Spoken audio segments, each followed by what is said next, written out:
Now, one of the most important parts of playing rock and roll guitar is big rock and roll motions. If you see a guitar player and they're all sucked physically into themselves and they're doing tiny little motions like they've been playing in their bedroom for 1,000 years, it's not very exciting. But if you see somebody they're kind of like, their body's moving and they're bouncing around and they can hit a chord and their arm ends up here, to me, that's much more exciting and much more rock.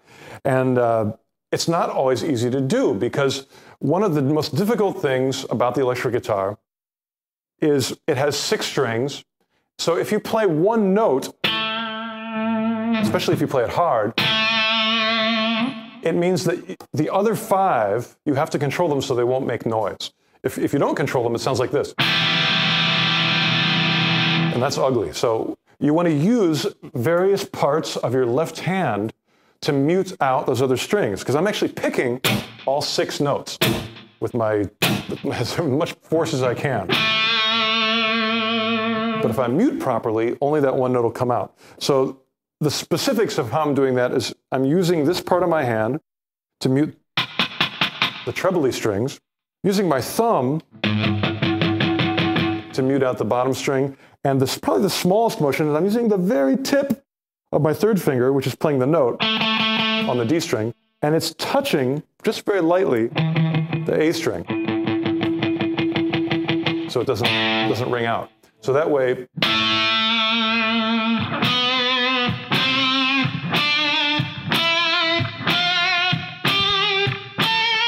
there's a way to practice scales. Just do it one note at a time and pick everything. It's a great technique. This will really pay off when you go to do a live show and you get the excitement of an audience looking at you. And you just want to rock out and not be all nervous with the guitar. So that's one part of muting. Another thing that's very useful way to mute is pick muting. I don't know if I just made up the name, but this is a way to get a very staccato sound. Staccato is an Italian word meaning short, or short in duration. And as opposed to sustaining,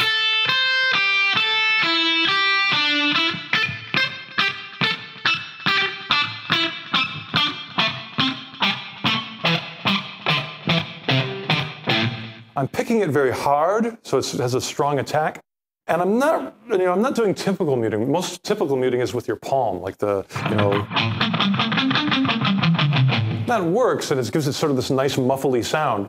But this is more of a sharp sound.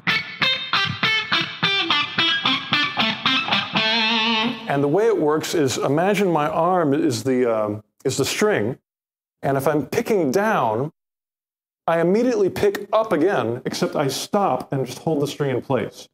So this makes the note, and this stops it. You can do it the other way as well. You can pick up, and then you can stop it with the down. So I don't know if I'll try to do it just a bunch of times so you can see. I'm actually doing alternate picking. I'm doing the down and stopping it with the up. Then I'm doing an up and stopping it with the down.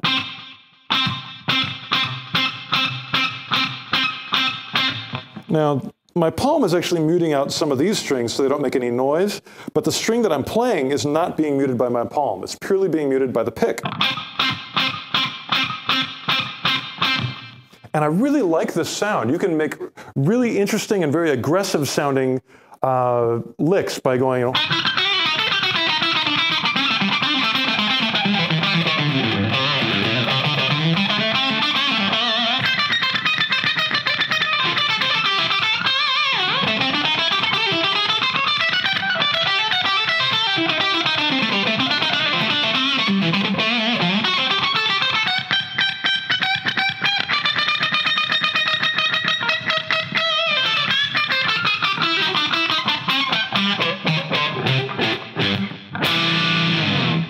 So it's a great technique. And of course, there's regular old muting with your palm. Again, very useful. Just gives you that, it makes you make this kind of face.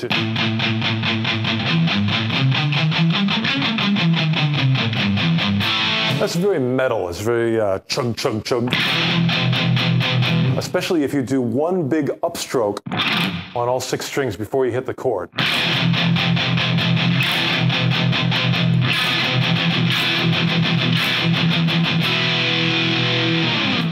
So that's some ways to control the notes that you're not playing, which is really the battle with electric guitar. If you're playing one note, you can't. You got to control those other 5. You know, piano players don't have to do that. You know, if the piano sits there, it doesn't make any noise. Guitar, it starts taking off. So be careful with those noises. Control the instrument. Mute every way you can with your palm, with your pick, with the various parts of your left hand, and make it sound beautiful.